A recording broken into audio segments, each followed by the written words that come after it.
I would like to welcome all friends today and say that speaker for today is David Saunders, who is going to give us, I know, which is going to be an interesting talk on housing and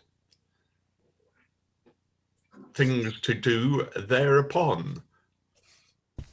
So, David, whenever you're ready. Great. Well, hello, everybody. Lovely to see you all. Actually, my published title was Hacking the Housing System. And I wanted to introduce that idea. Hacking, I'm a computer programmer from way back. That was my first job, was computer programming. And from that around that time, the word hacking existed and had no bad connotation whatsoever. So it's a word with several meanings. To hack a system means to be, a hacker is like a jobbing programmer, somebody who can do things, take a system and make it do things that you wouldn't expect it to do.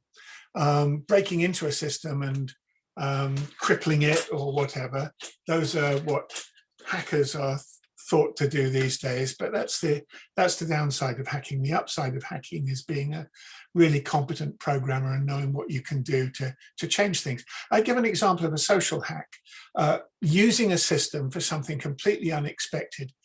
Dunkirk, the Dunkirk evacuation was a hack. We had an army stranded on a beach. How do you get them off? Everybody with a small boat went over to Dunkirk and brought them back. It was a hack of the boating system, right? So that's it. You take an existing system and you do something completely unexpected. That's quite useful. Right, housing. So hacking the housing system. I came to Bristol in part because of a deep interest in sustainable communities. And if you look where we are, we once had a wonderful housing system, right?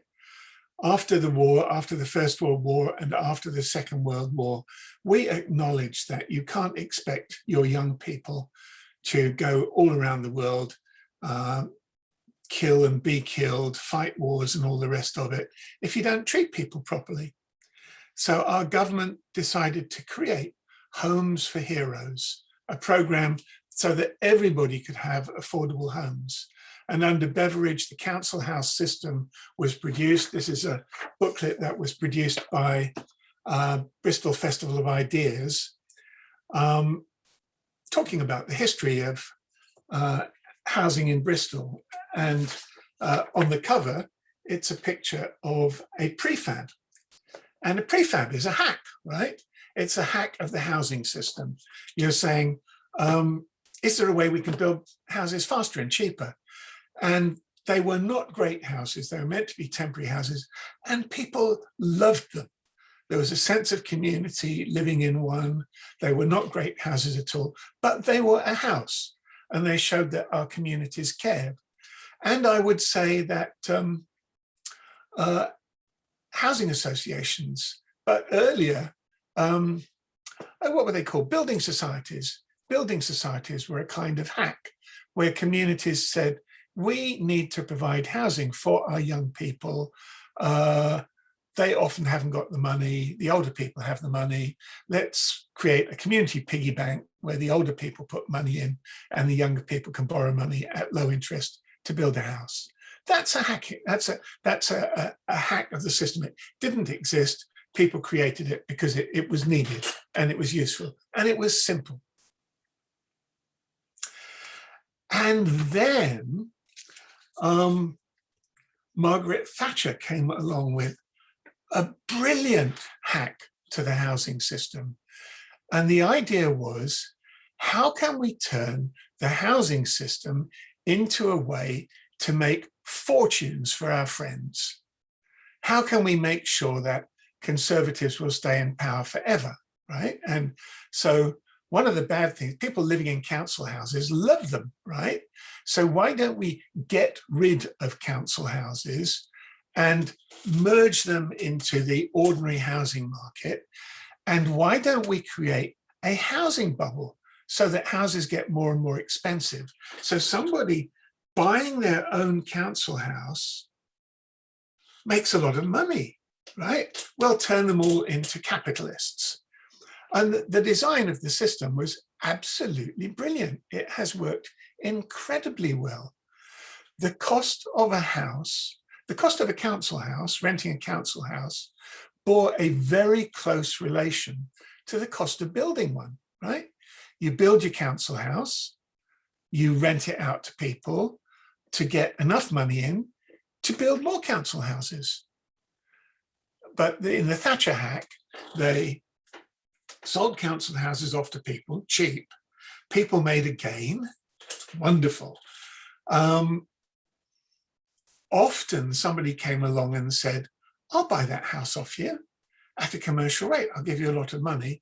And the houses gradually slipped into the commercial rental property market.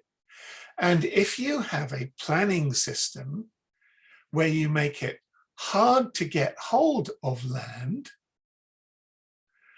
then land starts to become more expensive. And you tell councils you're not allowed to build houses yourself.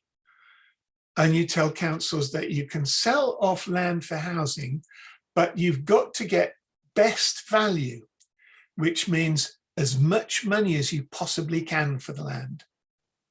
And that's the system that we've got at the moment. Councils are required to get as much money as they possibly can for the land. So you take the developer comes along to the council and says, I want to build some houses. And the council says, yeah. And they both know how much it costs to build a house. And they both know how much you can sell a house for in the area, right? And the difference between that is quite a lot of money often. So you end up with a bit of an arm wrestle between the council and developer over who's going to make the money, who's going to take the spoils. And it's 50-50. The council gets half, the developer gets half. And I've spent the last quite some years working for developers, working for a developer, but working for a social housing developer. What I'd like to do is take you a little bit through my history. And I've got some slides on that. I'm wondering if it's possible. Stephen, have you enabled me to host us? Can you, oh, Christopher, it's not Stephen's doing it these days, is it? Christopher, can you allow me to share my screen?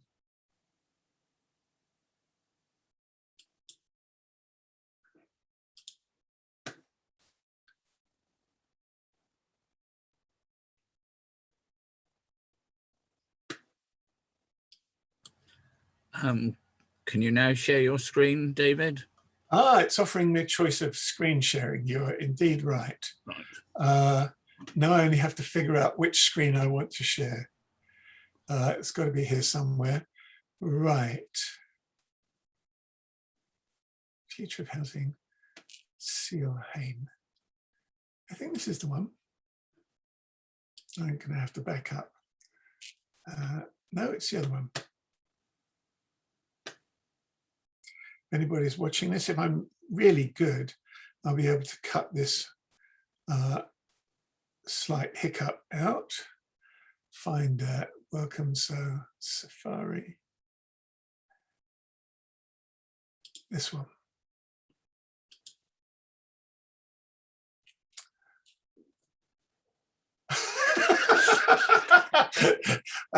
I'm failing to get the one I want. I'm going to try one more time.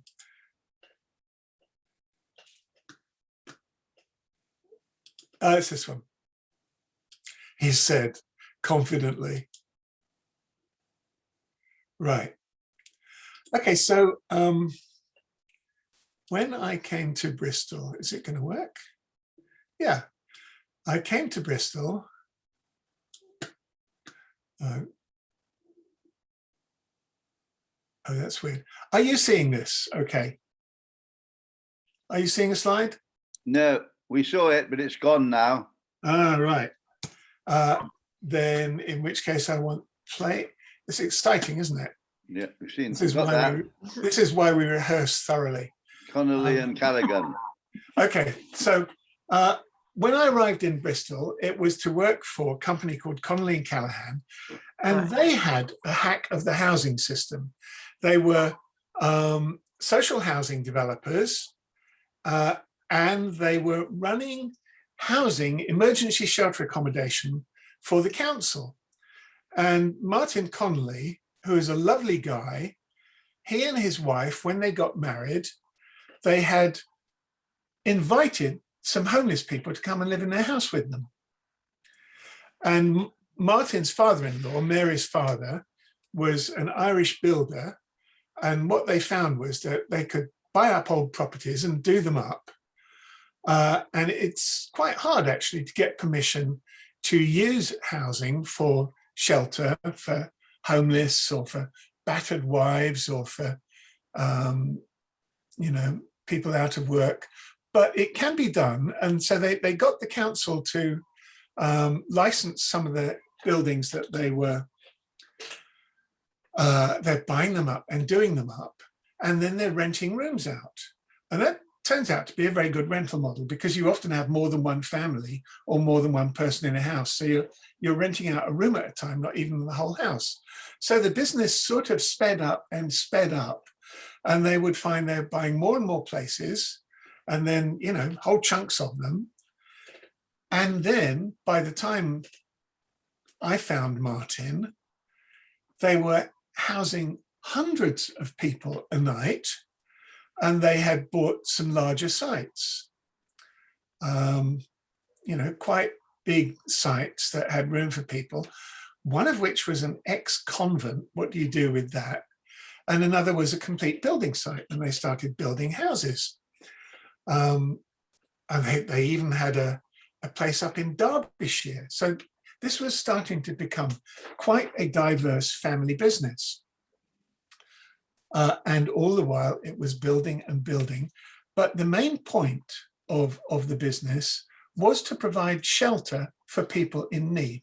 It was very philanthropic, but it was also pretty lucrative. And what Martin was explaining to me was that there was a problem with the system. There was a poverty trap, that because the cost of housing had gone up, people who were homeless would be accommodated by the council who would pay their rent. And actually, it would be really, really hard to find a job that would pay as much of a wage as the rent for that room or for that house. So there wasn't a route out of poverty into, for instance, council housing. And I was having a conversation with Martin, and I said, well, we need to be building really affordable housing for people. This is just, by this time, Martin had got some quite big sites, one of which was Hamilton House. He'd bought this office building. How do you house homeless people in an office building? Well, you're not allowed to.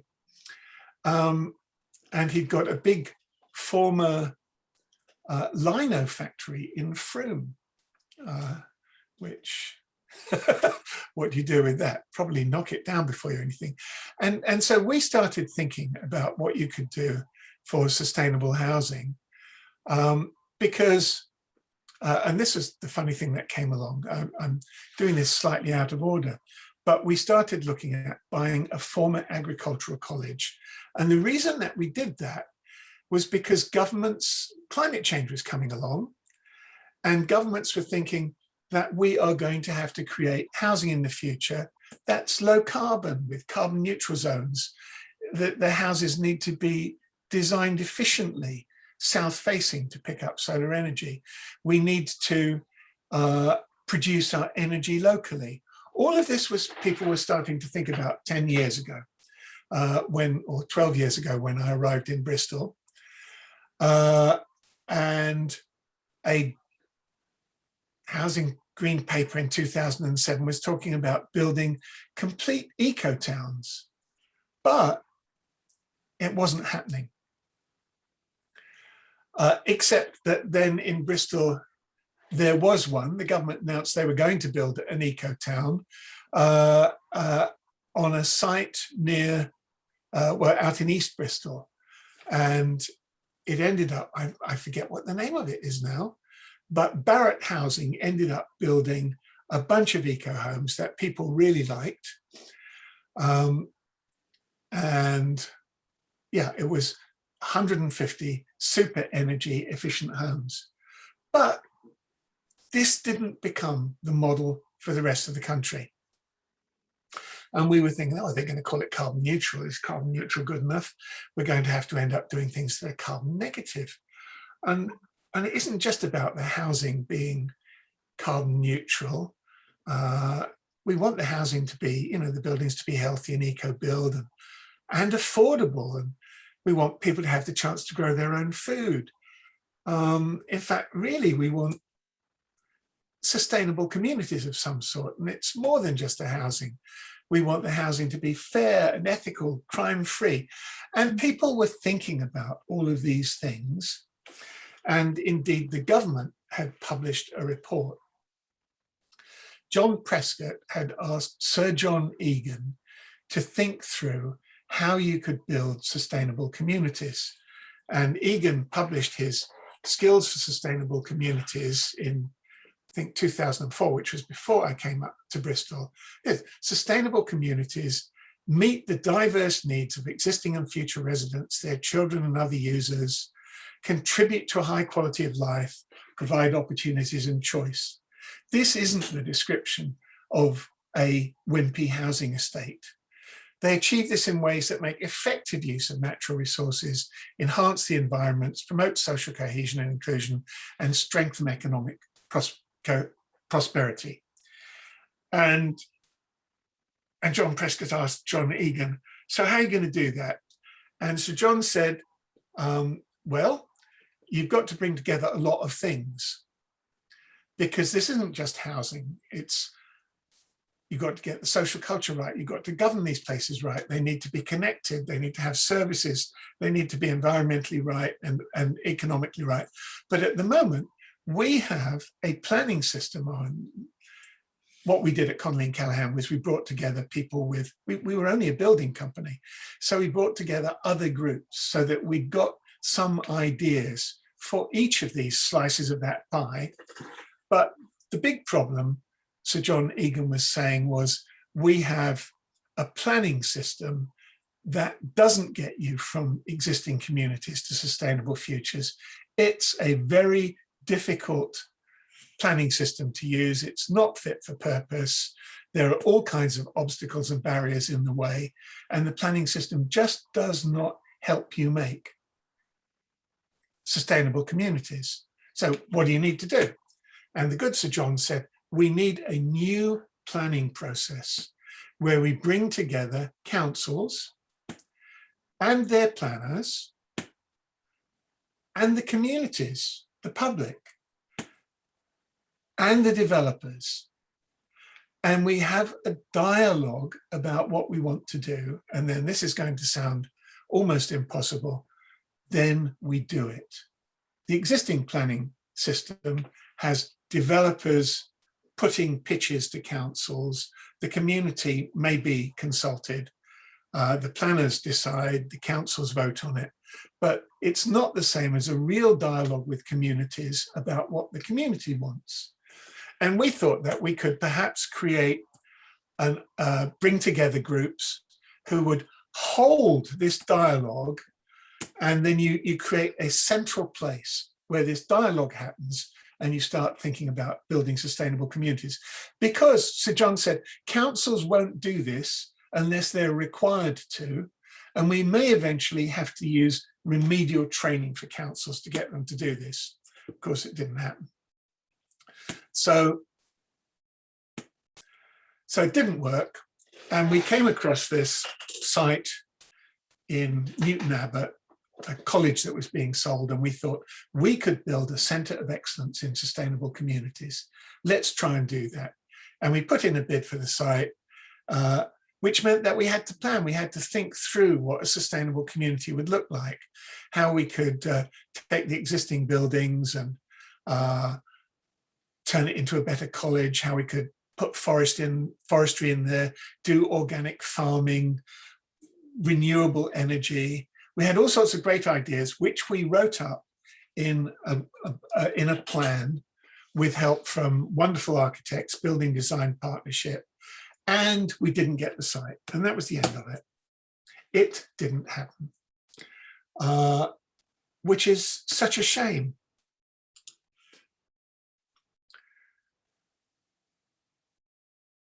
So we were kind of stuck. What are we going to do? And what we decided to do was we'd take Hamilton House, the office building that we got, and we'd do as much as we could. And so I'm going to fast forward a few years. David, Yeah, Patsy.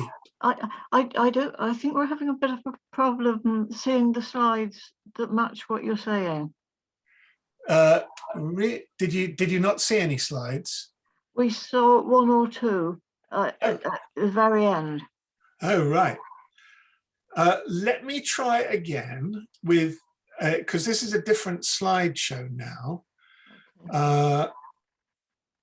And if it works, fine. And if it doesn't, then we'll talk through it. I'm sorry about that. That's all right. Now, you should be seeing another slide. Are you seeing a slide saying the future of housing? Yes. And you should still be seeing it.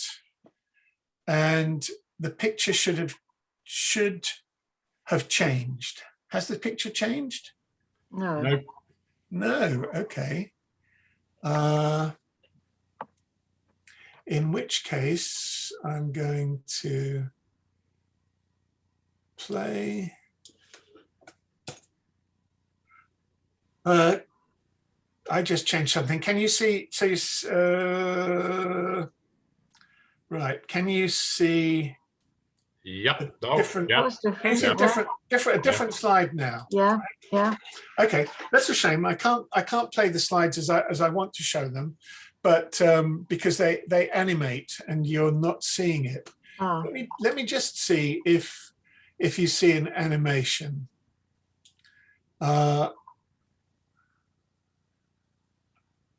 Are you seeing a picture of Margaret Thatcher in one of the slides now? Okay, No. right. No, probably don't So- want to. Oh no, she's lovely. She's lovely. So that doesn't work. So at the moment, so what you're seeing now is how do we get affordable housing? Yes. Yes. Right. And the point is that Margaret Thatcher shut down council housing, and David Cameron started to work on shutting down housing associations, forcing housing associations to sell off housing.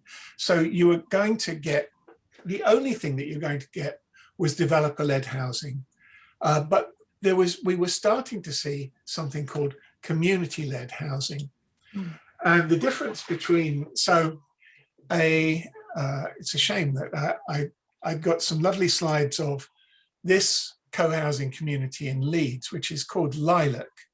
Mm. And these are wonderful low energy use buildings with solar on the roof, organized in a kind of quadrangle around a pond, which looks a bit green and mildewy, but it feeds ducks.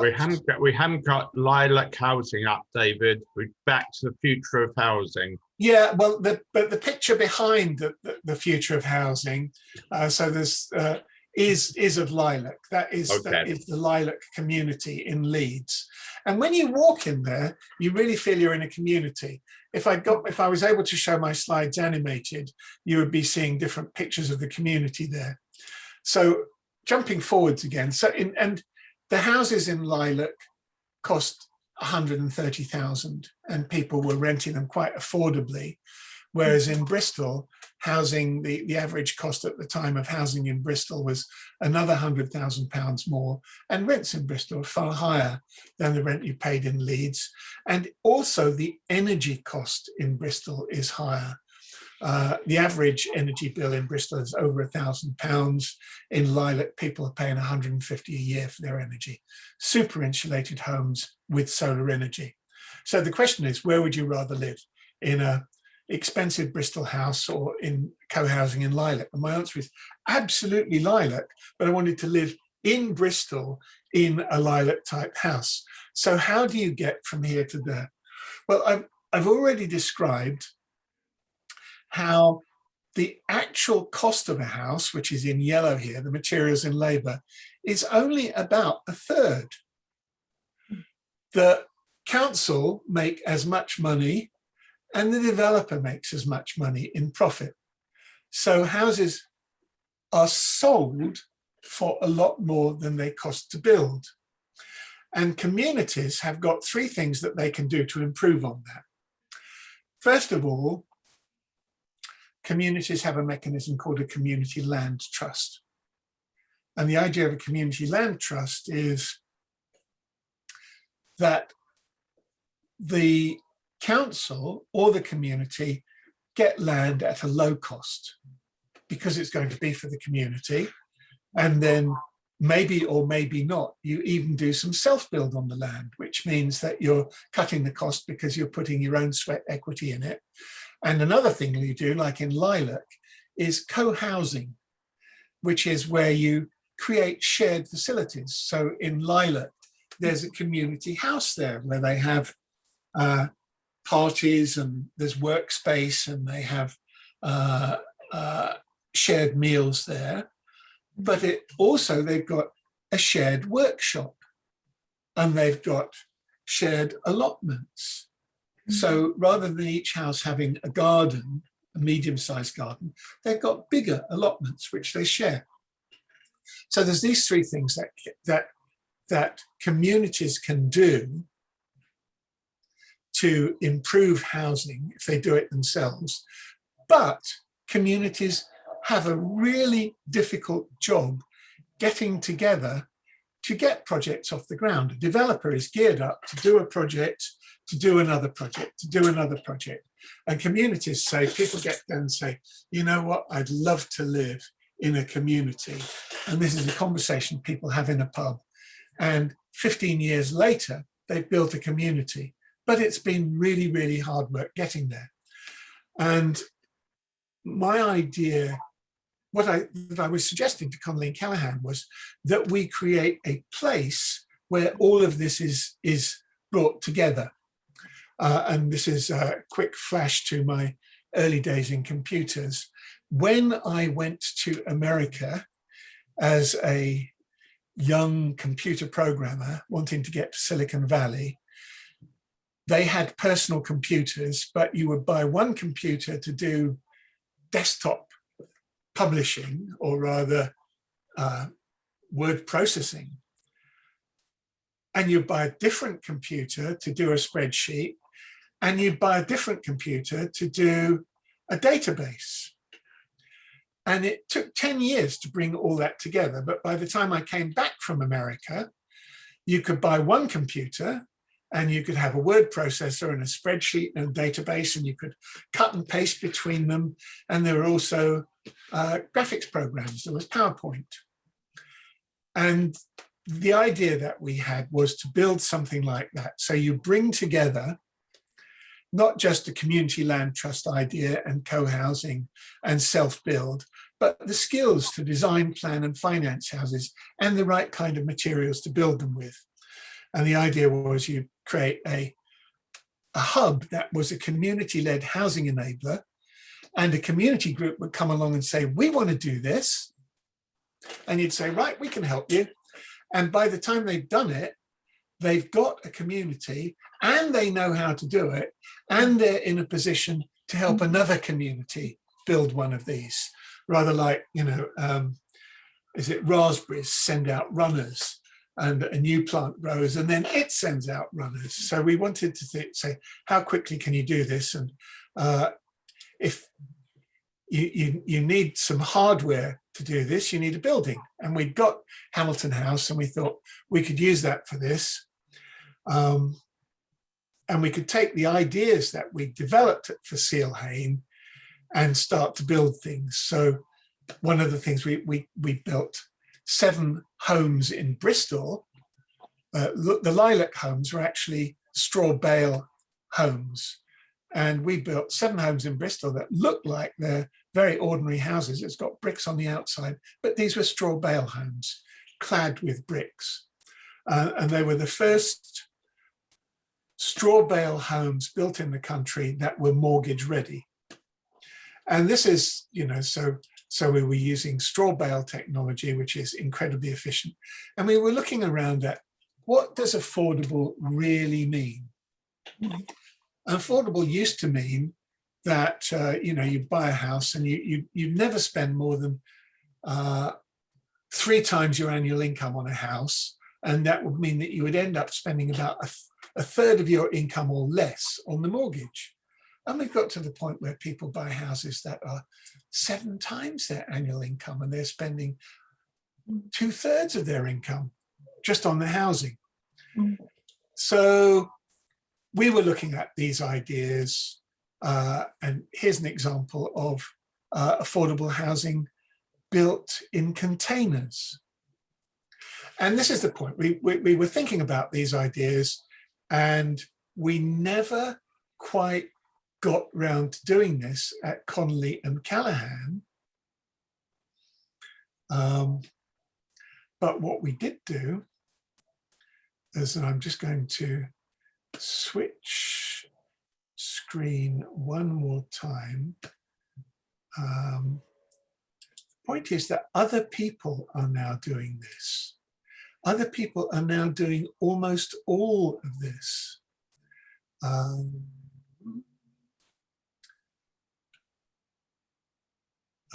And I just got some websites now to demonstrate that. Maybe I need to just show my desktop. That's not going to work. ACH, I want a slide with ACH on it. Would it be there? Huh. Well, I know how to find it.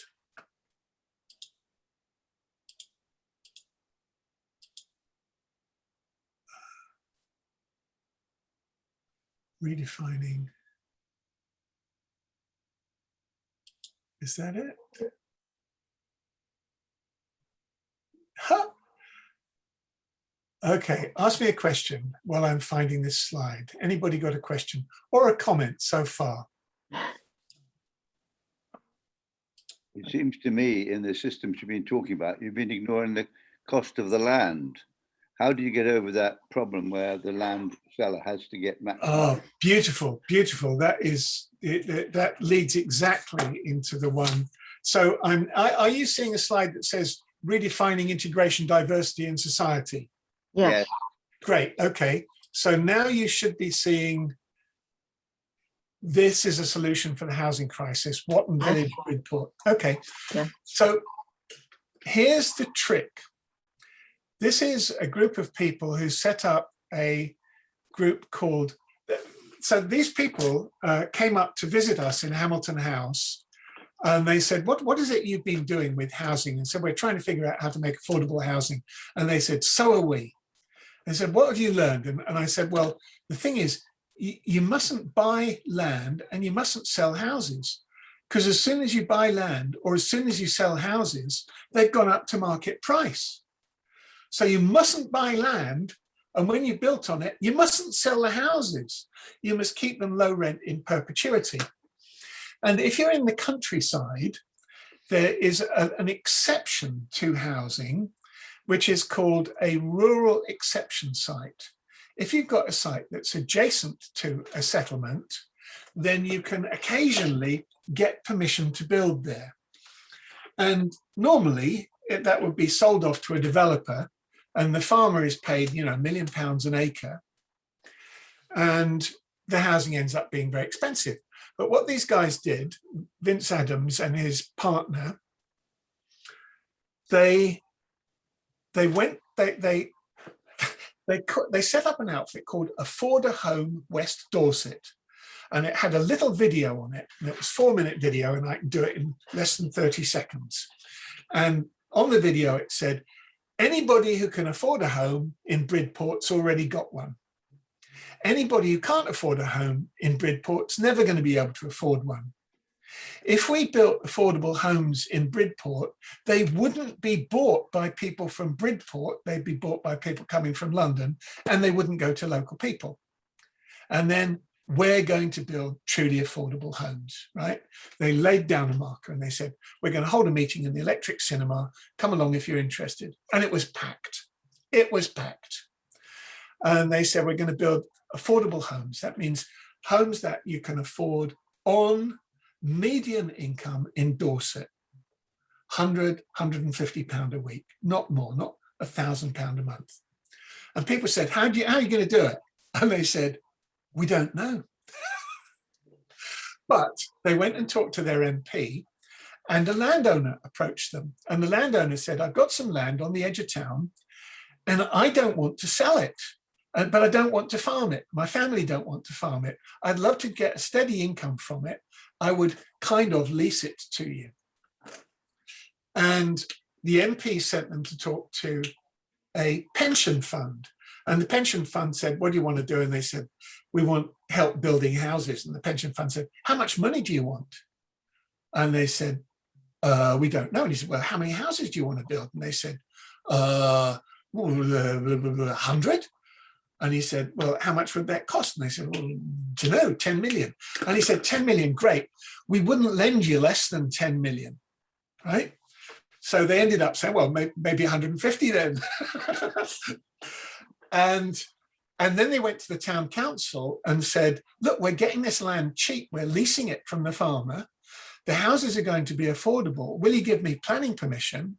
And of course, the town said, look, if this is 100% affordable homes you're going to build, how could we not give you planning permission? So what they'd done was they'd created a business model for housing where they could get all the money they needed to build it from the pension fund. They could get land at a cheap price. And this is being built now. They're building, how many? They're building 185 rental homes, 25 that'll be shared ownership, and 25 homes that are actually going to be sold on the open market. So this is possible. And in Bristol, here's an example. Ashley Community Housing do almost the same thing that Connolly and Callaghan did, which is house people who are homeless. But Ashley Community Housing are housing refugees, and they're running a training company, and they're teaching them to drive buses. So you don't get people caught in a homeless trap. You get people who start off homeless, start off stateless. You give them somewhere to live, you train them up, they've got a job in the community. And so the housing that they're put in is delivering jobs to these people. They're genuinely in the economy, and the people aren't taking housing benefits. So you've built housing that isn't a burden on the council. And so the council's definitely picking up on this, and they have helped set up community-led Homes West, and the council have made land available to community groups at a peppercorn price, providing that they will build housing that is highly affordable.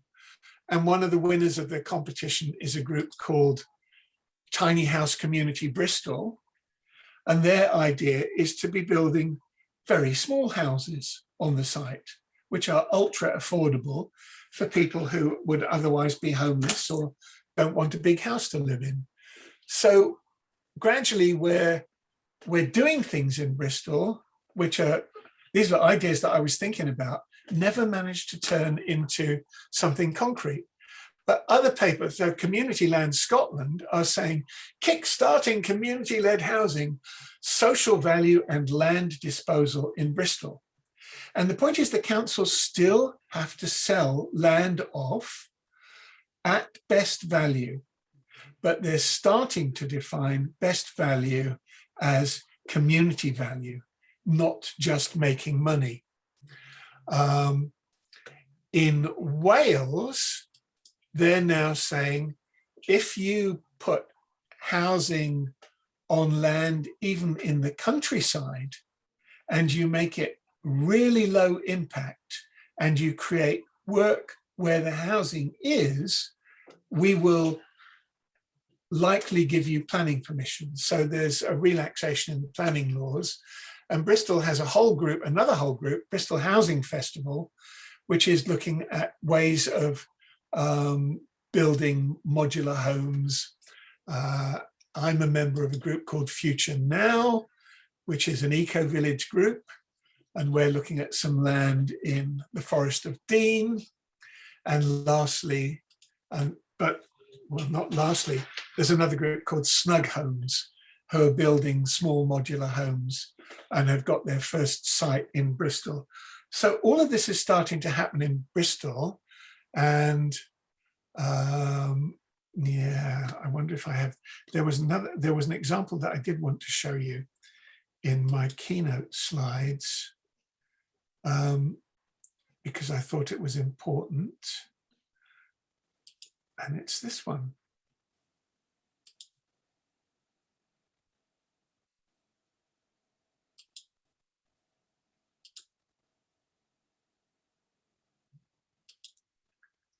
Are you seeing AEOB? Yes. Right. So this is the point. Quakers have an experiment in this. You take a disused office building and you convert it into housing. And there's the lovely Tony. So this is the point, and Quakers understand a lot about community. So there's starting to be examples popping up in Bristol and across the country of communities hacking the system one way or another to come up with different solutions to the housing crisis, which can be affordable, which can be truly affordable. In Bridport, the lowest rent home is going to be a flat for £100 a week, right? And I've got a tiny 2-bedroom flat and I'm paying £900 a month for it in Bristol. What if you could start doing housing in Bristol for £100 a week for people? You would transform the economy. You wouldn't have homeless people because it would be easy for people to get jobs and find the rent for their homes. And this, and I'm working on a parallel project with energy, but this is what we can be doing with housing. So that's right. I'm sorry, I've gone on a lot and I've only used a fraction of my material. But the point is, this is all happening. And David, I hadn't noticed that you were with us. How lovely to see you. So I've just joined. Hello. All right. I've been on another call. Right. Good. Well, you've only missed stuff that we have discussed down the years. So, and the point is, Quakers have got lots of experts in this. There's trying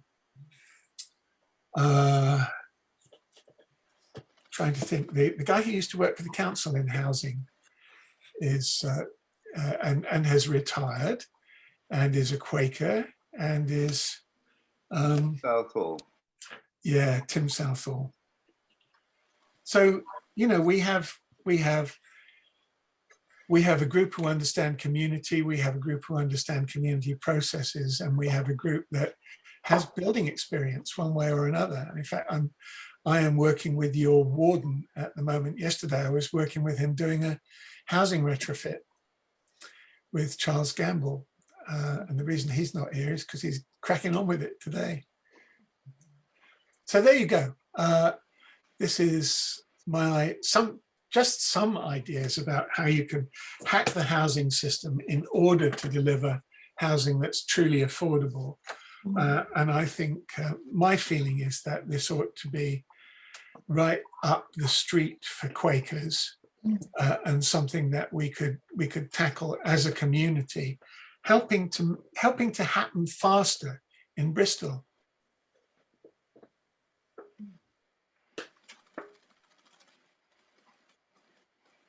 Stunned into silence.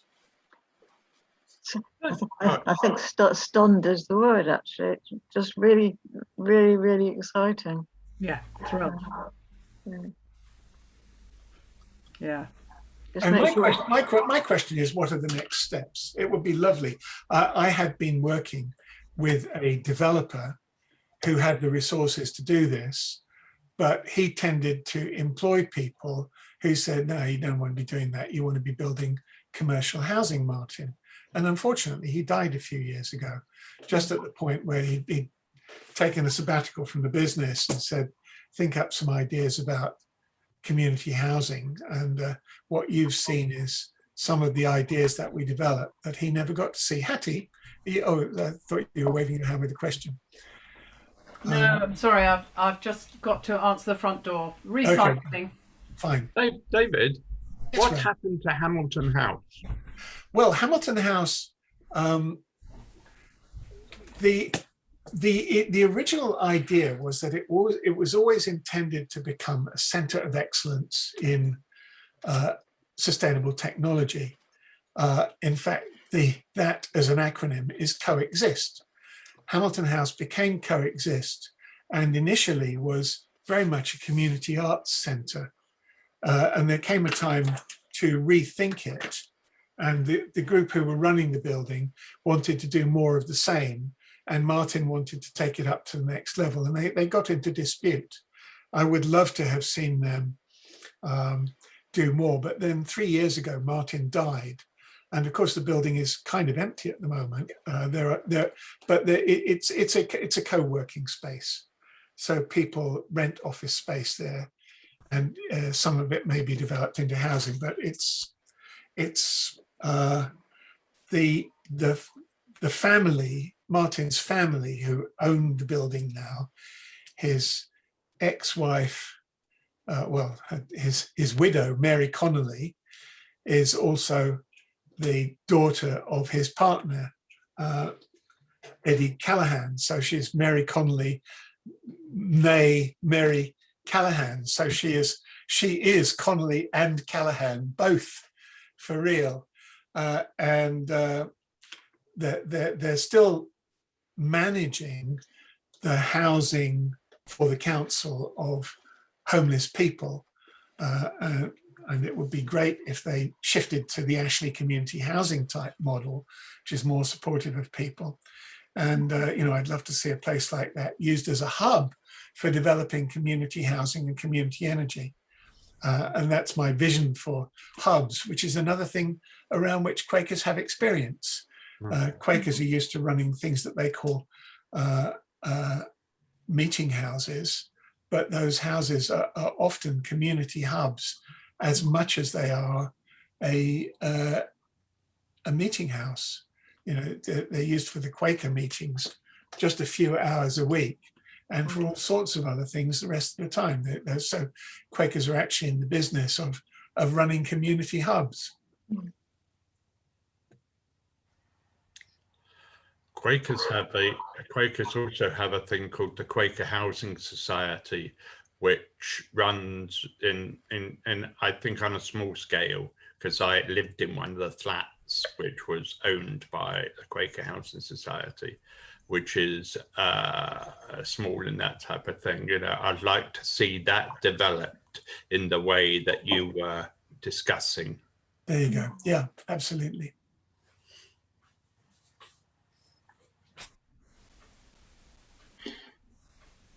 Any questions for David? Or comments? Comments? Raspberries?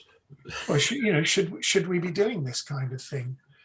Is this genuinely what we need more of? What else should community?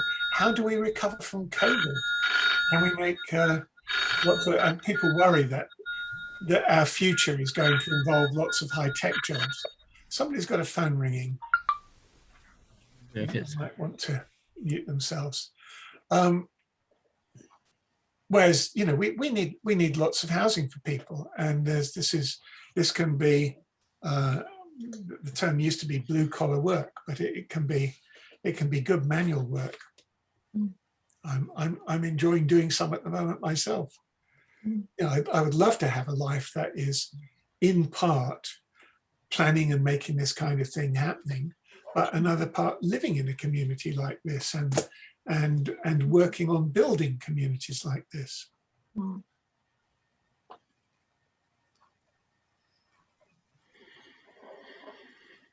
Rosie.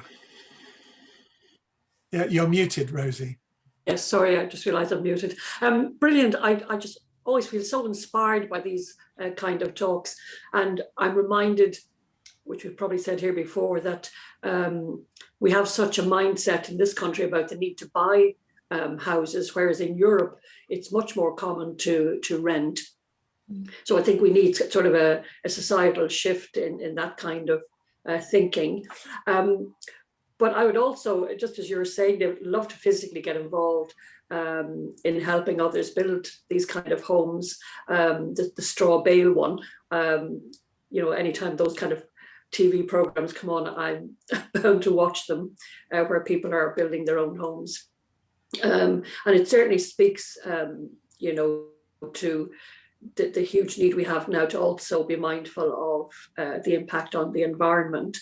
And again, I think I've said before, having an opportunity to visit friends in Germany and other places, they were so forward thinking in house building. They always made sure the doors were wide enough that a wheelchair would fit through and that kind of thing. So I think this opportunity to build in this way can tick so many boxes. As I said, the environment, you know, being suitable for wheelchairs and so on, has to be welcomed. Yeah, so thank you for that. And I would just say as an aside, having lived in Newton Abbot, I am pleased to say that Seal Hain, you probably are aware, I think was bought by Hannah's, which was a residential project for people with disabilities. And so they turned the building into workshops for artists and opportunities to provide employment or training for the young people in Hannah's. And they had a fabulous restaurant there and art galleries. And so I am pleased that it was used for that kind of development, even if it wasn't your social housing. Yeah, it just seemed like excellent. Unfortunately, yeah. Yeah. Unfortunately, that does not have a happy ending. Yeah. Oh. In that Hannah's were unable to maintain what was an amazing hub at Seal Hain. Simply, it was uneconomic for them to continue to run it. And it's now been acquired by a developer. So, but whilst it existed, it was an inspirational place. They called themselves, at the time, it was run by a wonderful woman called Bronwyn, and she called it Dartington without the attitude. And that's what it felt like when you went there. You went to Dartington, and you went to Dartington, which is a beautiful place, of course, and there would be a Henry Moore sculpture roped off with a notice saying, please do not touch. Whereas you went to Seal Hain and there'd be a pile of washing machines on the lawn, spray painted. And that would be an installation done by their residents. And, you know, you felt the difference in energy. It was a lovely place. Yeah. The Hannah charity bought it for the exact amount that we offered for it. But in between times, the 2008 crash happened, and the Duke of Buccleuch had temporarily offered far more than we could have done. So these things come and go, you know, and we treated it as a great learning. Just the thinking about what you could do with a place like that ended up becoming, we can take those ideas, and we did. That ended up being the Bale Build houses. It ended up being coexist. It ended up being a slightly changed approach to housing the refugees and so on. So a business that has got a good business model that that is bringing in good money can afford to experiment, whereas and communities can do the same thing too, but it takes longer because we're out doing our jobs during the day, and it would be great if communities could be resourced to get on and make things happen faster.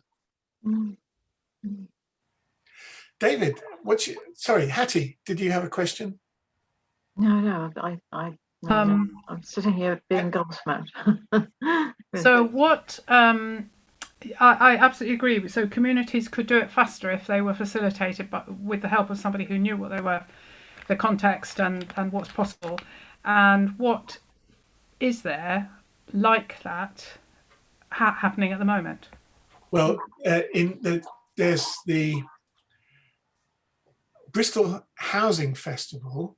Oh yeah, has got money from Innovate UK to shepherd along a group of projects. So that's very good. And there's Community-Led Housing West that has small grants. Tiny House Housing. What's the second one? Community-Led Housing West is this sort of NGO that's been set up to help community groups, and you can look up their website. And once a community now, in the past, what communities found difficult to do was to get the money to do the development work, right? It was almost impossible. And now that money is starting to be available. There's a group called Resonance who will basically, if you've got reasonable credentials and you go along to Resonance, they will put up some money to help you do your initial planning on a project, to take it through planning, even to buy a site, even to build the site. And they want to make some money on the project, but it's typically no more than a bank would, or it's less than a bank would want to make on a project, or would want a developer to make on a project. And my over at Tiny House Community Bristol, they had to do some work in order to get land from the council in the council's recent thing. They got a small grant for that. And because they've got land from the council, they've got a much bigger grant from a group called Power to Change to help them, have people work full time and bring in the professional services to develop this project. But they've got the land for sure. So if you've got the land for sure and it's cheap and you've got a business model, and tiny houses are a good business model, you can actually buy modular build homes just like that already. So they've done enough planning to prove that the model will work, and that they will be able to offer very low rental homes, which is a condition of their getting the land, so that they're kind of up and running. In 2 years' time or less, there will be people on that site in a community with shared facilities, living at affordable rents. And this will be being talked about more and more across Bristol and more across the country. So you have a mayor who came in saying, I'm going to build affordable homes, and a bunch of those are going to be in the community. And there are now 8 or 10 projects with small sites, and there are larger sites in Bristol. One of the sites is in Lockleys, where I've been working on an energy project, and the neighbourhood trust there now, they've got land from the council. And so it isn't the council are building council houses in Lockleys, although they are as well, but Lockleys are building houses in Lockleys, definitely for the community. And that's a model that could be spread for neighbourhood partnerships around the city. So neighbourhoods could be building their own housing for their own people at low rent in perpetuity. Bloody good. That's what I say. Yeah. David, to me, it has always been a logical way to gain more employment is to build houses, because not only do you employ bricklayers, electricians, plumbers, et al., but the people always need stuff to put in their houses. So you increase the economy by, by fridges and, hopefully they're green type fridges, Wow. but all these other things which people need to buy. So you not only do you produce good housing, you produce employment and well-being for your community. Yeah. It seems a win-win situation to me. I met this remarkable man in Seattle called Carl Kubel when he was 92. And he had been Germany's biggest furniture maker. And at the end of World War II, he was Germany's biggest ex-furniture maker bombed out, right? And he had young people coming back from the war who had no housing. And he set his people to work building houses for each other and with each other, because that was what was needed. And he ended up setting up a charitable foundation to help social projects. And he eventually figured out that in order for young people to build houses together, you didn't actually need a bombed out furniture factory at the start. You could have a business model that was based on finding some young people. And so he set up a development company like Connolly and Callahan were developers, and his was called DFH Siedlungsbau.